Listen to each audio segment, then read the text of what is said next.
I got love for you, man. You know what I'm saying? What are we talking about?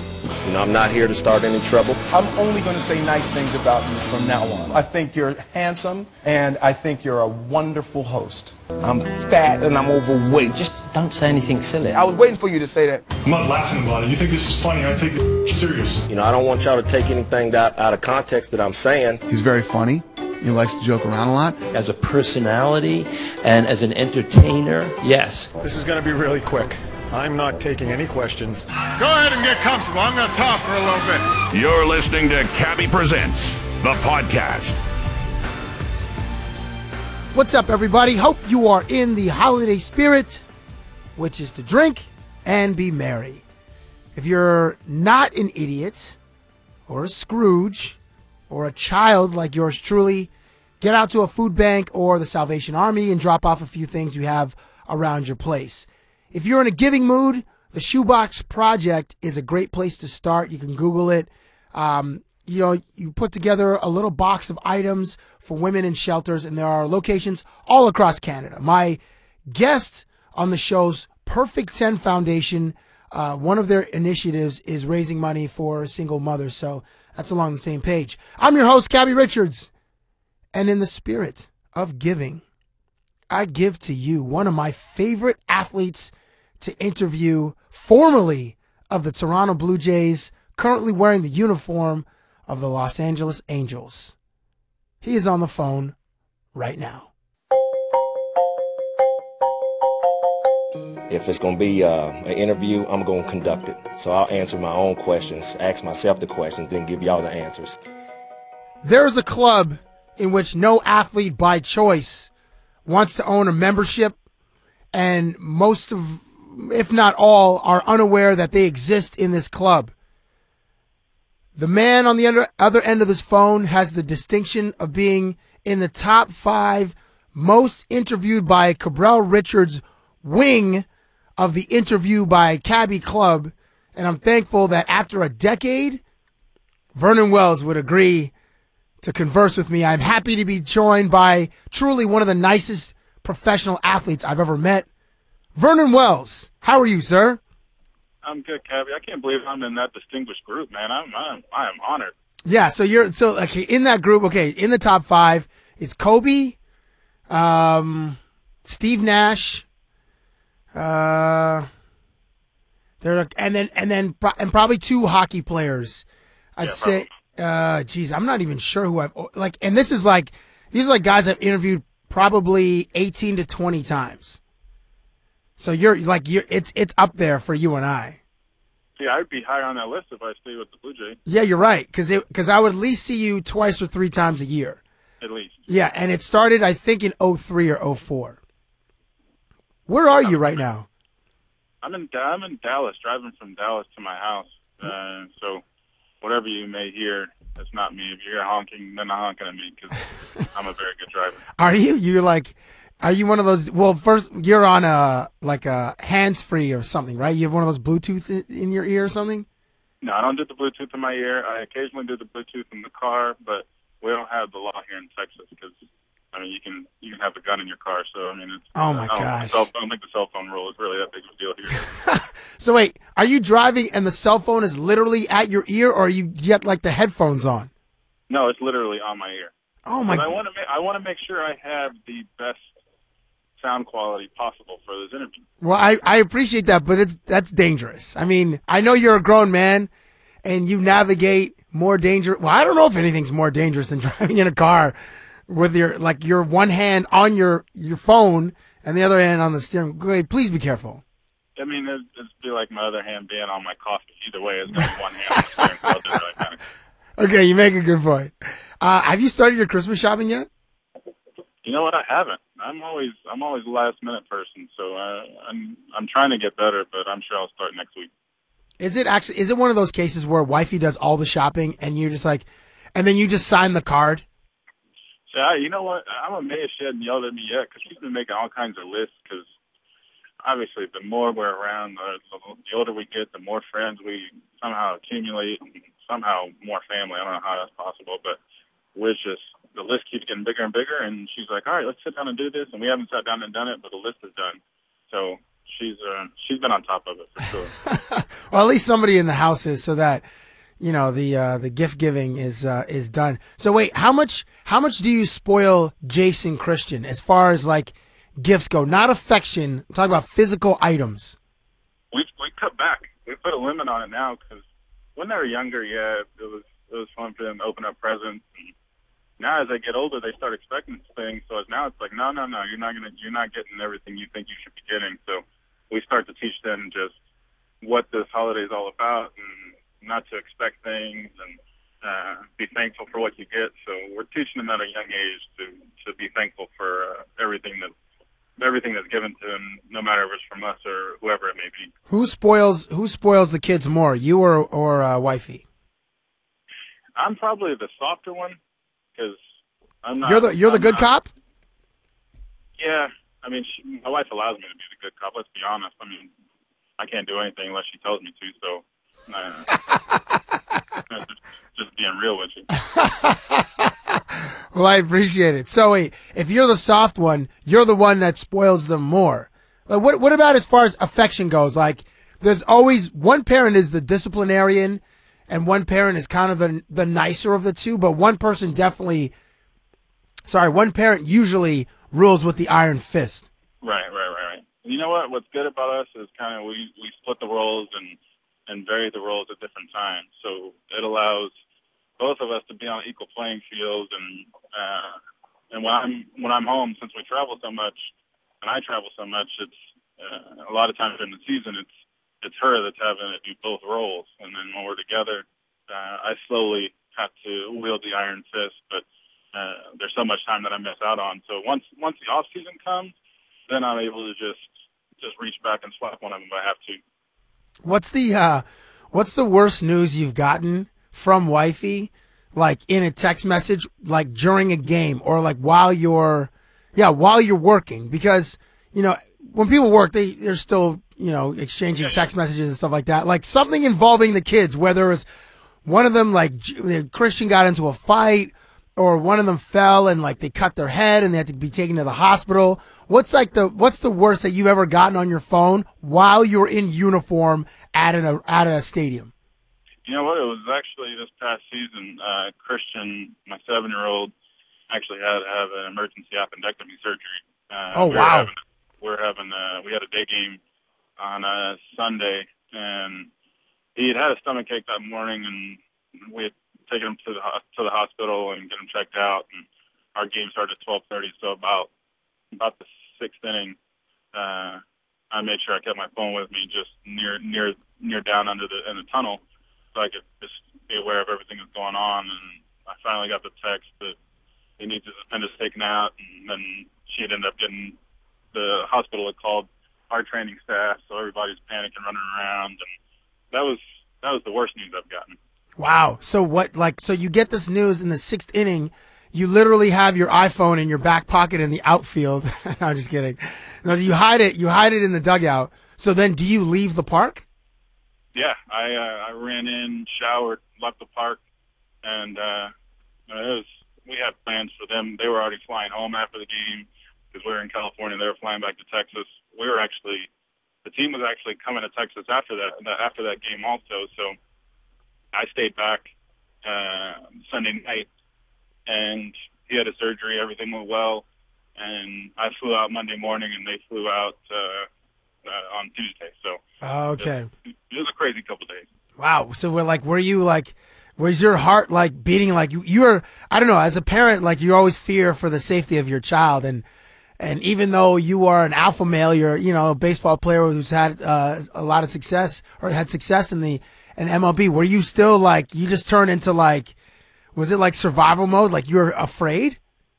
I'm never afraid. I'm a believer, so my faith is in God. So I know He's in control of everything, and everything's going to be all right. So it's just a matter of, all right, I just want to make sure I'm up to speed on everything that's going on. And when you get a phone call like that, it's baseball's a distant second in your mind to your family. So it was just a matter of making sure I got there on time and I could be there for him, just so he can be at peace with what he's about to go through.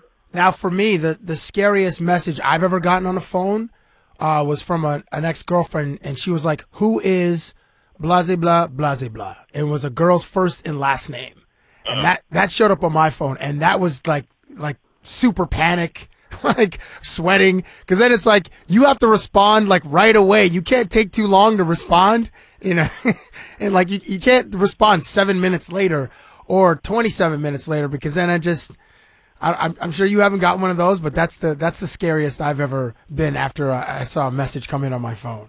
Yeah, that's the single people's issue. Absolutely. So okay, so like the holiday season's here, and like I don't know, you mentioned like the family has increased, so you know maybe you have to give out more presents, but like do you go to a lot of dinner parties and stuff like that? Does wifey have those on the calendar? We started hosting one since we built our new house, and it's a nice little quaint home that we can fit some people in. So we take advantage of it, and we had the Christmas dinner last year. This year we're doing kind of a Christmas dessert party. That's bring cool. in six or seven different desserts and just sit around and have a good time. So when you go to dinner parties, I know you started hosting them. Do you bring wine or do you bring liquor? I bring wine. And because of the current job that you hold, do you ever feel a sense of expectation to bring something fancy or like an expensive bottle of wine? Oh yeah, without a doubt. So when you're in the liquor store, how do you select your wine? Do you go to is it based on a particular country, or is it mostly based on the price of the wine? Well, first off, like here, I'll go into a wine store, and you know where the good wine is because it's behind the door in the cellar. So I pretty much look around the store, find that, go in there, and then it depends on kind of what I'm drinking at that time. Like I went through this past season like an Italian phase, so started drinking some Italian wine. So I kind of went for that for gifts or whatever it may be. So it's kind of whatever I've tried lately or whatever I'm trying lately. So when I go to a dinner party, or when I'm going to my girl's parents' place, I'll buy a bottle of wine that's between like 20 and $30. It's not super expensive, but it's a nice bottle of wine, and I usually go with a Shiraz because Shiraz is a little more of a unique grape and a wine. So I go with that. A South African or a Chilean or an Australian, show that I have a little bit, but it's a total front. Like I know nothing about wine. It's just what my uncle told me like eight or 9 years ago, just to get a nice Shiraz. So that's what I buy. So you went through an Italian phase of wine. Are you now, are you a little bit of a connoisseur? Like if you could rate yourself from a scale of 0 to 10, 10 being a sommelier and 0 being, an average, Coors Light drinking dude that sits on the couch for 8 hours on a Sunday watching football with a tube connected to his face and a bucket of some kind of beer. Like, where are you on that scale of your knowledge of wine? I'm not gonna. I'd probably say I'm a strong 4. A strong 4, okay. if it's even possibly a strong 4, that's me. Well, that's all right though. I mean, so there's some expectation. So how did you acquire the knowledge that you know of the wine? Is it just by virtue of buying it a lot, or have you ever done like a wine tasting where they actually explain some of the stuff? Well, we went to Napa that's cool. ago, and once you go through that process, you go to different vineyards, different wineries, and you get the backstory of this grape and that grape, and that kind of piques your interest a little bit. But then from that point on, it's just a matter of you go to restaurants that have nice wine lists, then it's a matter of, all right, let me try this, and see what you like and what you don't like, and that's kind of how my education goes. Have you ever gone to a party, you set the wine on the counter, like, hey, after you hug everybody, and you go, add your wine to where all the wine and stuff is accumulated on the table. But have you ever had the host or someone grab your bottle of wine and then start like analyzing the label, like looking at the wine that you brought and like judging? Has that ever happened to you? No, it hadn't happened to me, but dude, it's the worst. Cause like they're like analyzing this label, and I always feel like people know a lot more about wine than I do.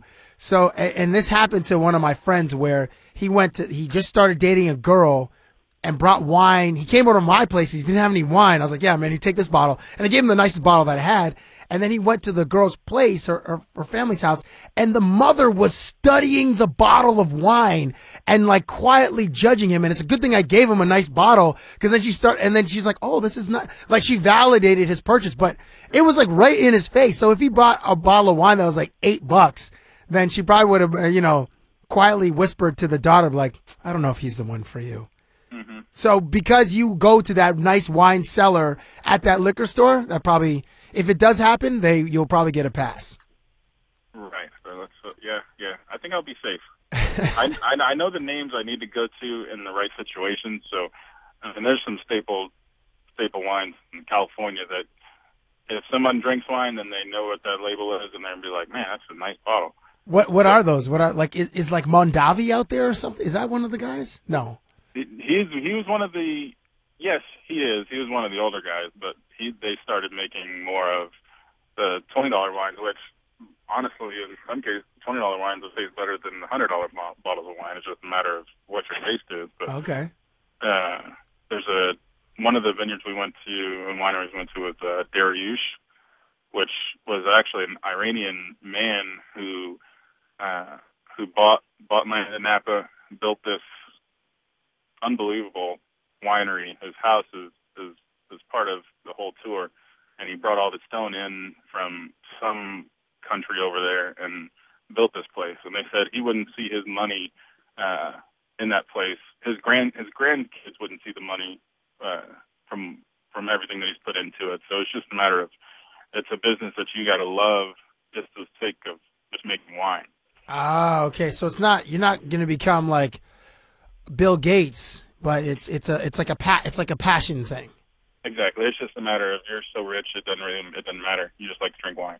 Oh, but he was okay. So it also comes from, he's already made his money, and this is just like a side project. Exactly. Ah, got it. So like, okay, so like the Christmas season is here, and on all the like AMC's and all these Lifetime, all these channels will start like pumping out Christmas movies. Now I want to get your take on what you feel are like your top three most underrated Christmas movies, and then the best Christmas movies. So I want to do that first. Like in your opinion, the top three most underrated Christmas movies, according to Vernon Wells, are what? Yes. Yeah. Can you run down a quick list for me? Okay. So on the list, I got like, there's Gremlins, there's The Ref, Trading Places, Die Hard, Jingle All the Way, Home Alone 2. Actually, maybe Home Alone 2, because Home Alone is not underrated. Lethal Weapon, Love Actually, 2 more. Scrooged with Bill Murray, and The Nightmare Before Christmas. That's the underrated list. All right, I'll start with the romantic side of me, which Love Actually is a really good movie. And if you like different actors and actresses all coming and pretty much playing completely different roles all in one movie, I highly recommend that one. A lot of different storylines. That's a wifey movie, though. That's a movie you've watched with wifey more than one time. Yeah. Obviously, you called my bluff on that one.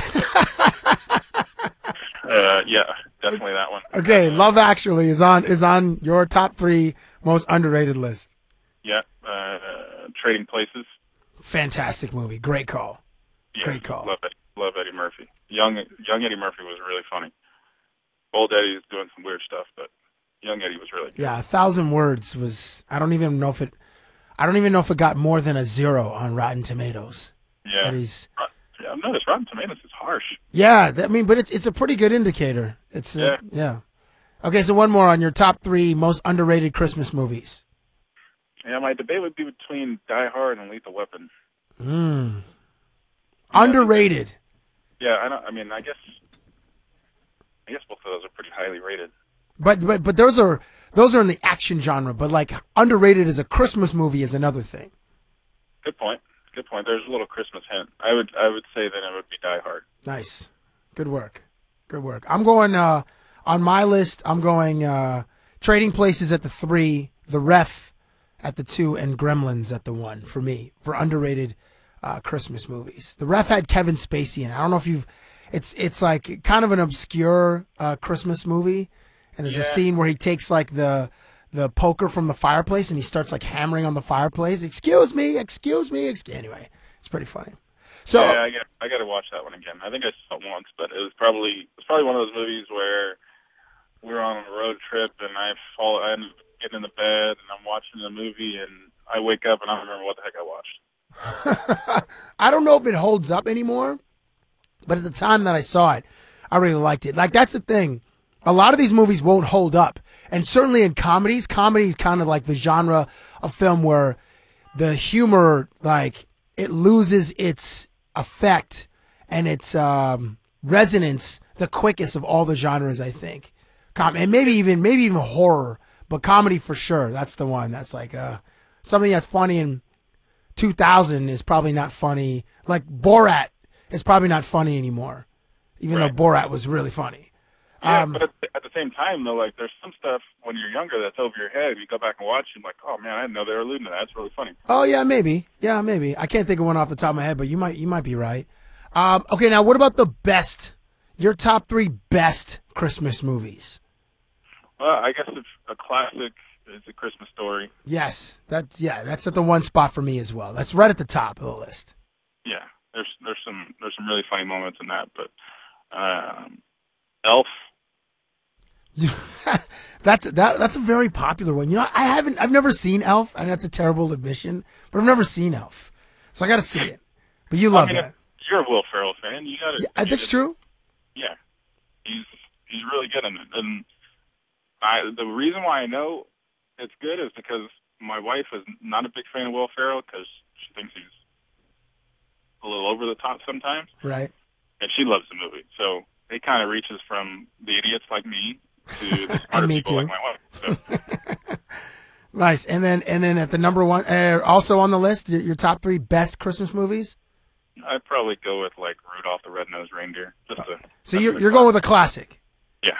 Well, actually 2 classics because A Christmas Story is a classic, and then yeah, because Christmas, it's about tradition. It's about just from all times, and it's. Yeah, those 2 are really safe picks. Did you see the clip on YouTube of DMX rapping Rudolph the Red-Nosed Reindeer? Oh, no. I didn't see it. Dude, it came out like a week ago, maybe 2 weeks ago, and he's rapping Rudolph the Red. So it is as crazy or as odd. It's as odd as you think it would be seeing DMX rhyme Rudolph. And he's doing the song. He's not like adding his own rhymes to it. He's just doing the song in his staccato, like gruff, yelling delivery. Yeah, he's just adding his own sound effects. Yes, and I think he barks in it one time. Yeah, without a doubt.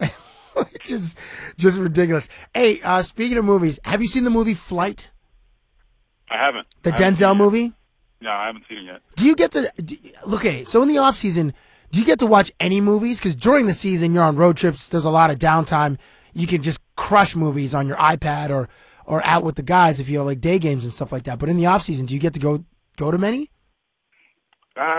You know what? Every now and then we'll have a date night, usually every other weekend, and we'll go see a movie. But usually it's just a matter of waiting until they come out on DVD or whatever. You can get them on iTunes or whatever. But it's usually just waiting until movies get there because it's so much easier just once the day is over, get in the bed, watch a movie. Right. Okay.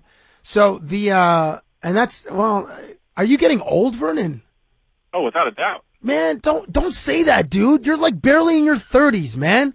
I have a friend named Tim. And he always like, oh, I'm getting old. Like, dude, you're 35. You're not old. You're just saying that because you're an excuse. It's an excuse for being lame. So please, Vernon, don't say you're getting old, even though you have 2 kids and they are probably high energy and they probably wear you down a little bit. Don't say you're getting old. You're still a friggin' professional athlete, all right? Yeah, I didn't say I'm older. Is that better? You're not Jamie Moyer old. No. That's old as dirt. I'm just older. That guy's like 108. Yeah. And still right, and still striking people out, which is, if you get stricken out, but I think he's 49, but if you get retired by that dude, then that's like, it's time to have a long, hard look in the mirror and maybe smash the mirror. Yeah, but you know what? He has an advantage because he's pitching below the hitting speed now. Right? Yeah, that's true. So is it more deceptive because it's slower? Exactly. We're like, the ball's eventually going to get here, so I mean, it's just a matter of waiting for it. So I brought up the movie. Wait, okay. Did you face him this year? No, I didn't face him this year. Did you face him last year? I faced him 2 years ago. Or last time I faced him was with the Blue Jays. We actually faced him in Philly, but we were the home team. Oh, because of yeah, the G20. Yeah, the G20. Yes, that's right. So I bring up the movie Flight. It's excellent. Denzel's excellent. The opening shot of the movie is legit. Do not watch it with wifey because you might have an audible reaction like I did, and then it might make it for uncomfortable for like the following 12 to 15 seconds after that. And I'm just going to tell you what the opening shot of the movie is.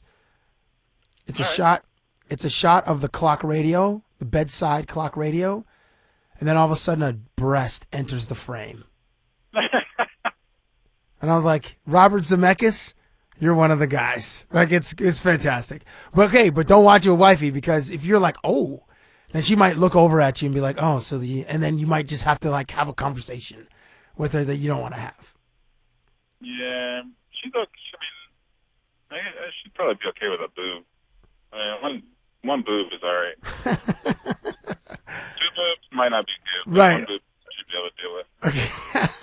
So Flight. So so it's, people know it's a movie about aviation, and there's like a plane crash, and Denzel saves most of the passengers he saves the day. So I have a friend that's a flight attendant, and she said that pilots are the rock stars of the aviation world. They get the aviators, they walk with a swag, they have the nice uniforms. Pilots are the rock stars. Which athletes do you think are the rock stars of the sports world? And maybe not individual guys, but a particular sport where the guys in that sport will be considered the rock stars of the sports world. You know what? I'm gonna say it's probably football, but it's a close. I think basketball's running a close second, and it's all because of how well they market their players. So it's you have to give credit to the NFL and NBA because they do such a good job of marketing their players, and their faces are out there more. So, I mean, the good thing about basketball is they don't wear hats or helmets. So what you see that's who you're going to see. Football, they have to wear the helmets most of the time, so that's kind of what you see. And then baseball, we're wearing hats, but we don't get marketed as much. So it's you know what? I'm going to switch. I'm going to go basketball then football. Oh, okay. So basketball players are the rock stars of the sports world, in your opinion, according to Vernon Wells. I think so, and I think if you ask them, they'd say the same thing. Oh, well, for sure. For sure they would. Yeah. Have you ever met a humble basketball player not named Steve Nash? I haven't either. So, do you remember that time? And this is one of my favorite stories to tell when I tell my friends or whatever.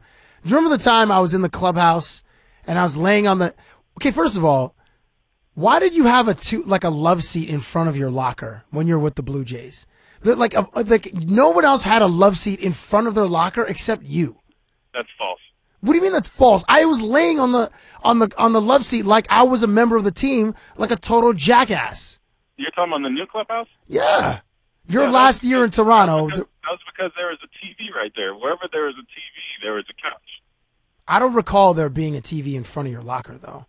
Yeah, I think you're misremembering. Well, I'm Roger Clemens right now. Yeah, exactly. So there's a time where I'm laying like a jackass on the love seat in front of your locker, and then I see into your locker the a check that's like sitting on top of your folded clothes. And I was like, V-Dub, let me see that check. And you're like, do you remember what you said? Okay, because remember, there are two checks in this story. Do you remember what you said to the first check? No. Okay, you're like, do you remember the story at all? No. I'm sure once you tell me what I said, I'll remember it. Okay, so you're like, you start chuckling. You're like, it's not that much. I'm like, V-Dub, what's not that much to you could mean a lot to me. And then you're like, it's really not that much. And then you hand over the check. I open the envelope, and it's from Rawlings, and it's which is your baseball glove company, and it's for $1,000. And I was like, oh, okay, yeah, that's like, a normal size check. I'm like, oh, okay, cool. So I give you back the check, and you place it back on your folded clothes. And then beside it, so you reach beside the pile of clothes, like it was tucked in on the side, and you're like, well, you might find this interesting. And then you hand me your pay stub.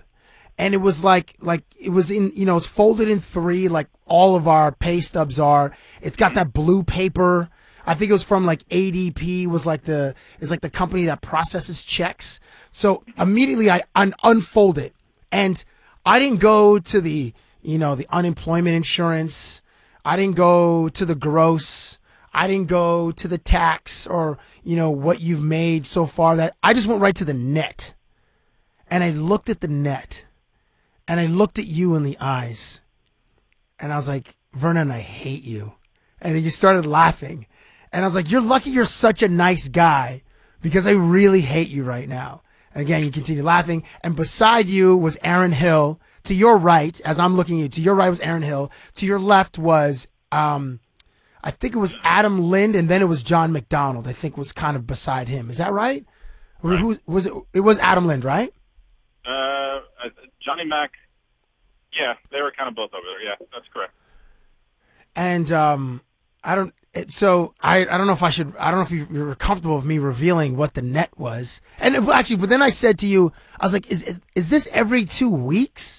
And you're like, yeah. And I was like, oh, and I think at that point I started calling you some colorful terms.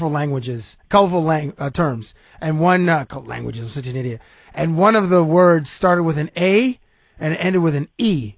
And then I said something like, if you're Alex Rodriguez, I would really hate you. And then one of the other guys said, if you're Alex Rodriguez, I would spit on you. I'm not going to say who it was, but then we all laughed. And then as I was leaving the room, V-Dub, you said, I think you put your arm around me playfully, and you said, the crazy thing is, Cab, that doubles next year. And I think that crushed me. Oh, yeah. I remember that. That's right. That's a true statement. Right. So you're never going to miss a meal ever from now until infinity. No, I'm not really worried about when the meals would come in. Just worrying about putting meals in front of other people. So that's the cool thing about making that much money is you get to do so many different things for other people. So that's where, I'm in a good place, but I'm trying to put a lot of other people in a good place too. Shout out to the Project 10 Foundation. I was just on that. I just saw you guys did an event with like Coach Coach Knight. Yeah. Coach Knight, like the Bob Knight? Yeah, the Bob Knight. Okay, I kind of want to tell the audience how much was on the check, because if somebody's listening to this in the gym, or they're walking their dog, or it's like a Sunday and they're just cleaning their house, they're going to want to know how much was on the check. All right, go ahead. It was $605,000 on that one. That was and that was every 2 weeks. Yeah. And you could buy my parents' house every 2 weeks in cash. But you could probably buy two of them, actually. They live in the suburbs of Toronto. I'm not sure how much their house is, but you could probably buy their house and their neighbor's house every 2 weeks and just pull up with a gym bag full of cash. Yeah, Michael Jordan style. What? Didn't Michael Jordan travel around with duffel bags full of cash? I feel like Floyd Mayweather has taken that mantra and he's kind of living that life. I don't know the MJ story. You know that MJ story? I thought that's what it was kind of like on their planes and stuff when they flew and gamble on planes and stuff, but I don't know. Maybe it didn't. But yeah, Floyd Mayweather, for sure, he's got more diamonds on his neck than most jewelry stores. And if he goes broke, he'll be one of the world's greatest idiots ever. Oh, without a doubt. Yeah. So tell me the Coach Knight story. How did you get Coach Knight to come to one of your events? And what was the event? Well, one of his sons actually is working with my charity. So we set up a golf tournament, and Coach Knight came out, and he was on one of the holes. And did he throw the golf club at anybody or any golf balls at anybody? No, he was pissed though because he wasn't hitting the ball well. Oh my gosh! Was he cursing in front of people? Yeah, well, no, there's no filter whatsoever on Coach Knight's mouth. It doesn't matter what he's talking about, who he's talking about. There's no filter. It's awesome. Listen to him tell stories. It's he's obviously filtered on when he's doing basketball games on TV, but when you get him in a closed setting, and there are a lot of veterans there from previous wars and previous service, so he's telling stories about his time in West Point and all kinds of stuff. And it was a blast. Do you is there a story that you can tell that can be made a PG version, like the story that either had you slapping the table in laughter, or just like, wow, that was like you've lived a crazy life kind of story, and make it PG? You know what? It was more of kind of like did he just say that type moments. Like, oh, okay. Like your mouth just drops open. Like, I don't even think you're allowed to say that, but apparently you can. So are you saying that he's from the really old school? Oh, without it, yes. Really old school. Just say it as it is, and there's no second thoughts about it. It's on his mind. It's coming out. So how much were you guys able to raise for Project 10? Just in that small, it was actually a small golf event. We probably raised $60,000. Oh man, that's amazing, dude. That's awesome. It was awesome. It was, and just basically just because of him, just having him there, and he was willing to come out and for free, just come out and hang out, and he's an awesome man. It was cool just to spend time with him. That is very cool. Very cool. Okay, let me take you back to the Blue Jays real quick. When the Blue Jays and the Miami Marlins made that crazy deal, how did you hear about it, and what was your reaction? I heard about it with the same way as everyone else did. On Twitter? No, or on like Sports Center? Not every news thing comes on Twitter. Dude, everything breaks on Twitter. Are you crazy? Every story breaks on Twitter. Oh gosh. You're just not on it enough, V-Dub. No, I'm definitely not on it enough. But so you found out the traditional way, like on TV? No. Or did somebody text you? It was the MLB app. Oh, okay. So no. You know what? Somebody did text me, and then I checked the app, and then it told me what happened. So then you see 12 players, and the big ones, obviously, Jose Reyes, Josh Johnson, Mark Burley. Right. They go to Toronto. How did you react to that? Wow. Were you like, how come you mother bleepers didn't do that when I was there? Maybe they couldn't do it because I was. Well, maybe. Right. Well, in baseball, do the salaries have to match like they do in basketball, or no? No, not at all. Not at all. It was just for them. It was just a matter of, and they've always said, even when I was there, and they did it a little bit when I was there. They're willing to raise payroll if it's the right people, and Alex finally put them in a place to where they could have the prospects to make that kind of trade, and then obviously knowing that ownership would take that leap of faith and step out and commit that kind of money. It was kind of the perfect storm for Alex to take advantage of that opportunity. Okay, so now they're loaded.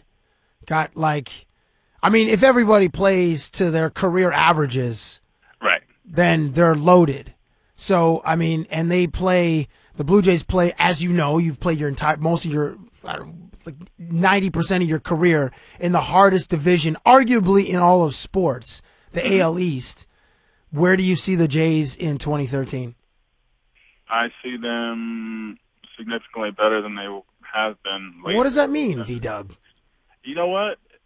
It comes down to health. Not necessarily if guys continue to play at how they can or up to their abilities. It's a matter of guys staying healthy. You look at the team last year, and they were playing well early on in the year, and then within a week, pretty much, you lose 3 of your starting pitchers. Right. Yeah. You do that, you have no chance of winning. And you want Josh Johnson to stay healthy. You want Burley to stay healthy, which he's had the track record of staying healthy. But guys have to stay healthy. If that happens, I mean, on paper they have arguably the best team in baseball. But it's just a matter of those guys have to stay on the field as much as possible. So do you still pay attention to what the Blue Jays do? Oh, yeah. I guess it's hard not to because you spent so much of your career here. Right. Of course, I pay attention. I still have friends there, so. But I pay attention to everything that goes around in the game. I'm a fan of baseball. I'm a student of the game, so I like knowing what organizations are trying to do, and it's fun. It's kind of like being a fantasy football owner, but sitting on the back and how you would construct a team. It's interesting that you say fantasy football owner because use of the word owner, which I'm going to get back to because I spoke to Torrey Hunter maybe a month ago or 2 months ago, and I actually believe Torrey Hunter is probably one of the top 5 or 8 funniest athletes. Athletes aren't known to be funny. I mean, people laugh at their jokes because you guys are famous and you're rich. But I think Torrey Hunter is legitimately funny. Like he does make me. And you're actually funny too because you have a very dry sense of humor, and you are one of those. You have that endearing quality where you don't take yourself seriously. You take your work seriously, but you don't take yourself seriously, and that's awesome. So when Torrey Hunter, and I'm on the phone with Vernon Wells of the Anaheim Angels, and one of your teammates who's now with the Detroit Tigers. This was before he moved to Detroit. When Torrey Hunter was on, he told a story that the best prank was when he was in Minnesota. He told a story of how they put peanut butter in the underwear of teammate David Ortiz. And they watched after a game, David Ortiz put on his clothes, he put on his underwear, put on his jeans, put on his shirt, put on his watches, his shoes, and he took about 10 steps from his locker to the door. And after about the 10th step, everybody is in on the joke, and they're watching this guy. Like, after he puts on his jeans, they're like, how is he not reacting? And they see him take these steps towards the door. And on the 10th step, he turns around, and then he starts unloading on the clubhouse. Like, you mother bleepers, bleep, bleep, bleep, bleep, bleep. And everybody is dying, slapping the ground, slapping their knees. That was the best prank that he saw.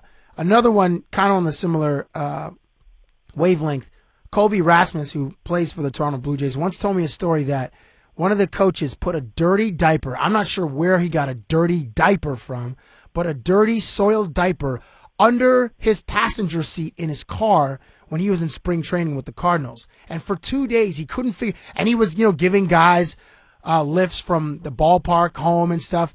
And, they bought like air fresheners. They couldn't figure out why the car smelled like doggy doo. And after 2 days, it took him 2 days to find it. But that was the greatest prank that he saw. Unfortunately, he was the victim of it. Now to you, Vernon Wells, what's the best prank that you ever saw in your days in the MLB? You know what? We had guys put poop in people's gloves. What do you mean? Like their actual gloves that they go on the field with? Like in their playing glove, they would take a dump, put rubber gloves on, take the turd out of the toilet, and stick it into somebody's glove. Who did that happen to? I don't remember who it was, to be honest with you, but it happened probably like 10 years ago. There were some sick people in the game when I first came up. They're not as bad now, but there's some people that had serious issues. That's vile. That's like honestly, someone should fight you. Someone should fight you if that happened. Oh yeah, people wanted to fight people on pranks. There's no doubt about that.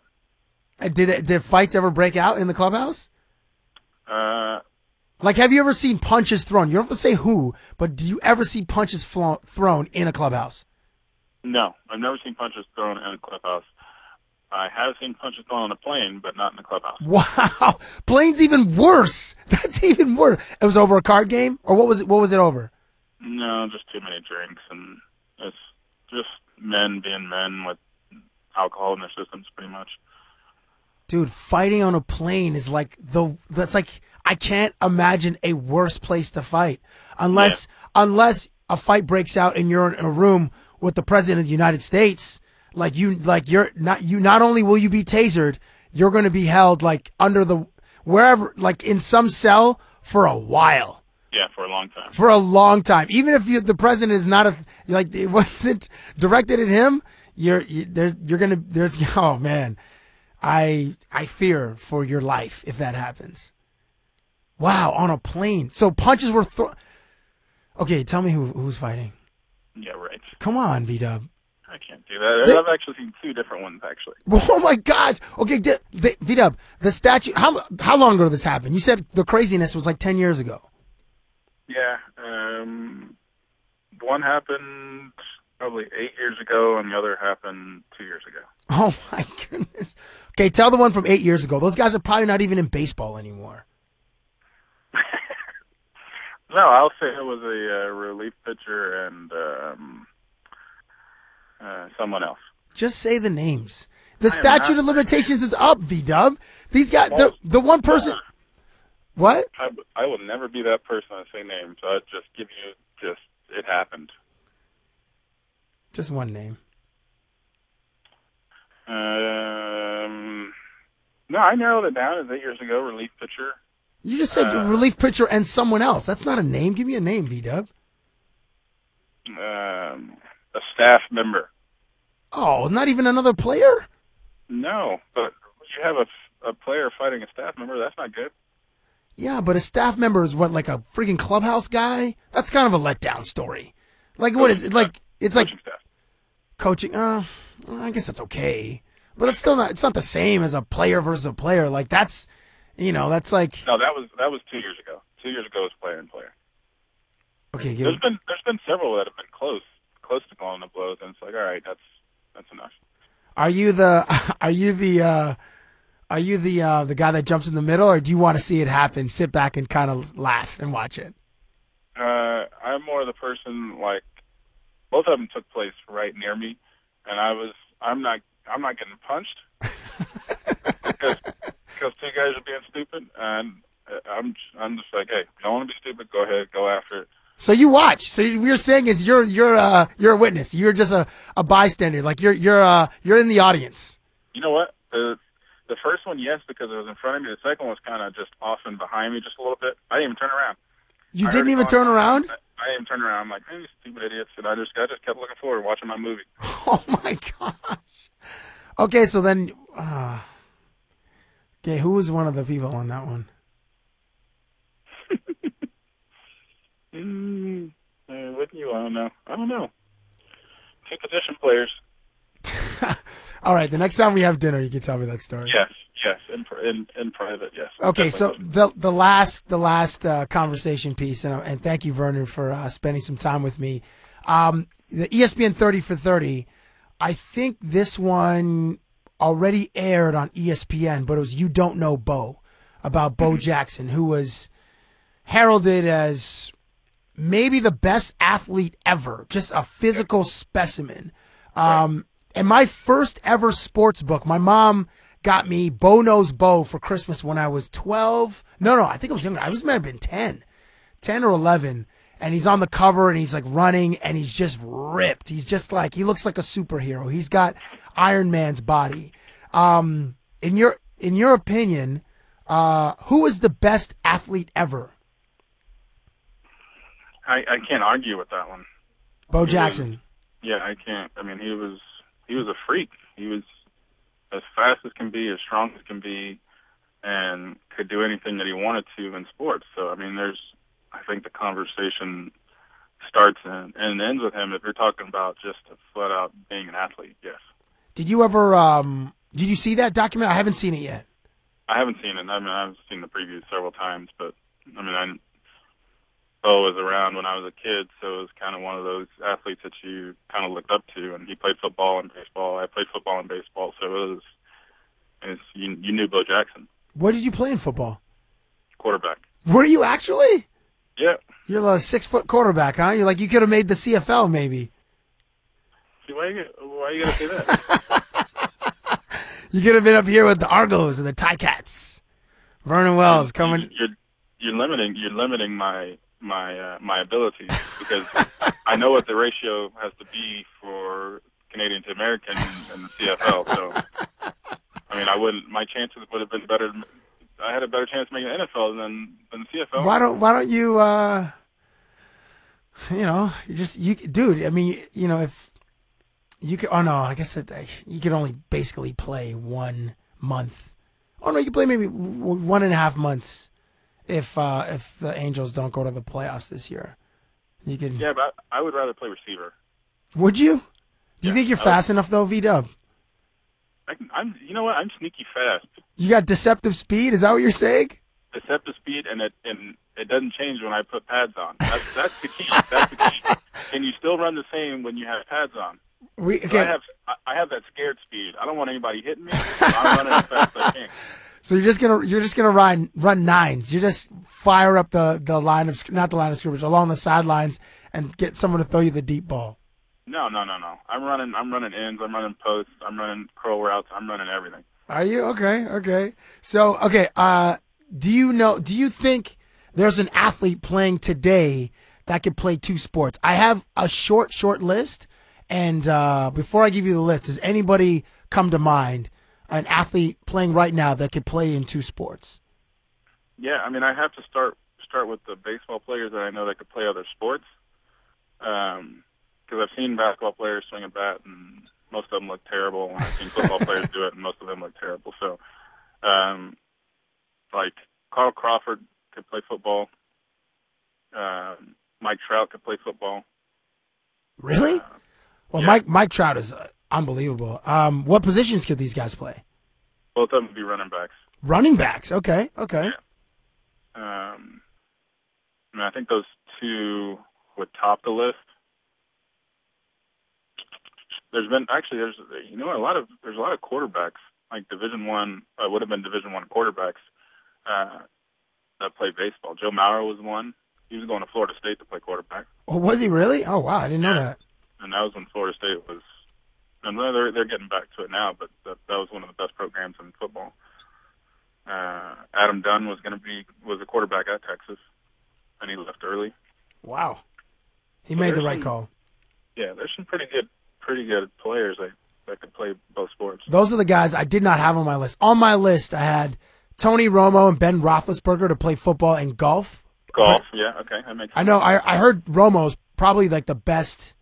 He's nearly a stretch golfer. Yeah, he's nearly a stretch. Yeah, he's pretty close. I don't know if Steve Nash could. He's a great soccer player. I don't know if he can make like the MLS. Right. But he's been playing soccer his entire life. And then I think LeBron James could play tight end. He could play football. He could be like, Jimmy Graham from New Orleans, or he could do that. Tony Gonzalez made his whole career as a super athletic tight end. But What's that? The only thing I would say is when LeBron gets hit to the floor, there is some drama that goes on. So what happens when he's going across the middle and somebody smokes him? Then what's going to happen? I guess we'll see. I guess we would have to see. Yeah, because like if Ed Reed or Troy Polamalu, they're not trying to tackle you. They're trying to dismantle you. Yes. But LeBron would actually be bigger than like Rob Gronkowski, who's just a beast. But yeah, it's like, how's he going to react when he gets hit in the thighs or the knees, or 2 dudes are just smashing him? It's a good question. Right. Vernon Wells, you're one of my favorites. Thanks, man. I do appreciate you. I hope that that you're doing a dessert Christmas party this year? Yes. That's awesome. I hope it's awesome. Do you when you host parties, do you have to own the room because of who you are? Or does wifey take over and she's like the charming, funny one that like is running the conversation and is like the in-house comedian? We both do our parts. All of our friends, so we can command the room when we need to. All right. Well, I look forward to an invitation sometime. Yes, definitely at some point. At some point in Nevuary. Yeah. I wouldn't go that far. Okay, well, thank you, man. Thank you. It's Project 10 is his charity on Twitter. It's at Vernon Wells 10, one word. And have a great holiday, and thank you for this conversation, man. I look forward to seeing you again. You'll see my ugly face in April or perhaps in March, and we will continue our legacy of interviews, if you let me. Sounds good, man. All right, man. My pleasure. Have a great holidays. Give a high five to Jason Christian for me and hug wifey for me. All right, man. Thank you so much, dude. Thank you for listening to Cabbie Presents, the podcast.